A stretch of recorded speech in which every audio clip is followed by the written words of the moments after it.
Welcome to the Paris Grand Slam. This stunning city is the host for the first tournament in the IJF's 2013 World Circuit. As always, the iconic Bercy Stadium will once again be packed to the rafters with avid judo fans. 2012 was the year of the Olympics, where for some the hard work paid off and a lucky few were granted a place in the history books.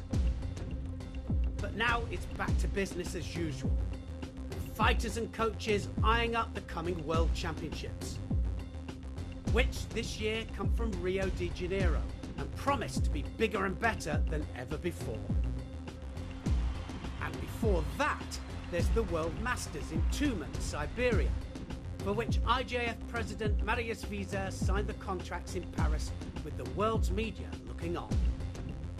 At the official draw, the President had lots to discuss with the delegates, as Paris marked the implementation of several changes to the rules of competition judo. But for the public in attendance, the weekend was all about welcoming home newly crowned Olympic champions Lucy Dacos and Teddy Riner. And with both in action at the Grand Slam, the bubbling cauldron of Bercy simmered with anticipation.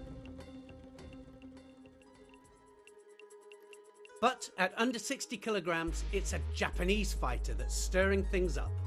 At just 19 years of age, Takato has won his last 2 Grand Slams and just before Christmas took gold on home soil in Tokyo with some stunning Ippon judo. At this rate, he looks on track to claim a first world title in Rio. In Bercy, he was also looking good. If he took gold here, he would be up to world number 1, and he looked determined to make it happen. In the final, he would be up against another youngster, the Korean Jang. Could he stop Takato? Well, Takato's coming out wearing white, and Takato is the new kid on the block at under 60 kilograms.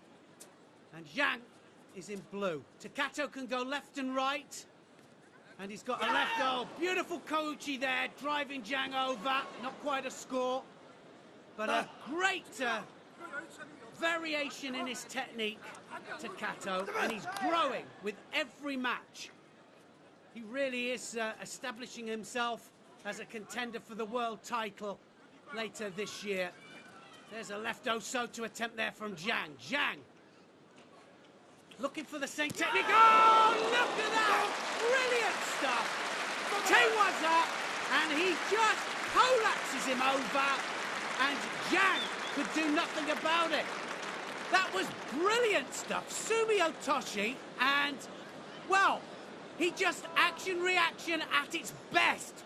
What else can you say about that? Because Jang fully committed himself, but he had it taken against him, and he is now the world number 1, and he goes into Brazil as a favourite for the gold medal. The Japanese women were also on good form in Paris, taking golds at under 48, under 52 and over 78 kilograms. At under 48s, it was Asami who came up trumps.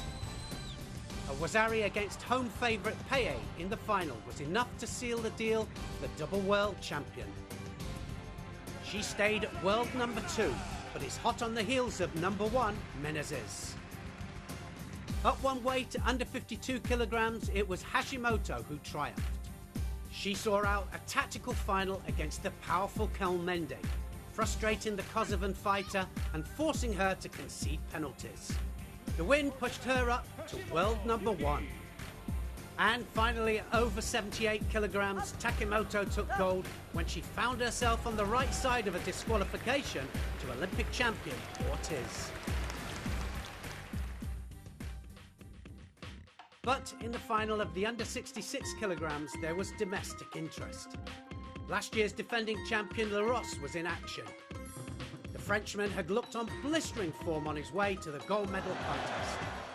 But he'd be facing one of the most explosive fighters in the category, Mongolian dangerman Davidorj, who had picked up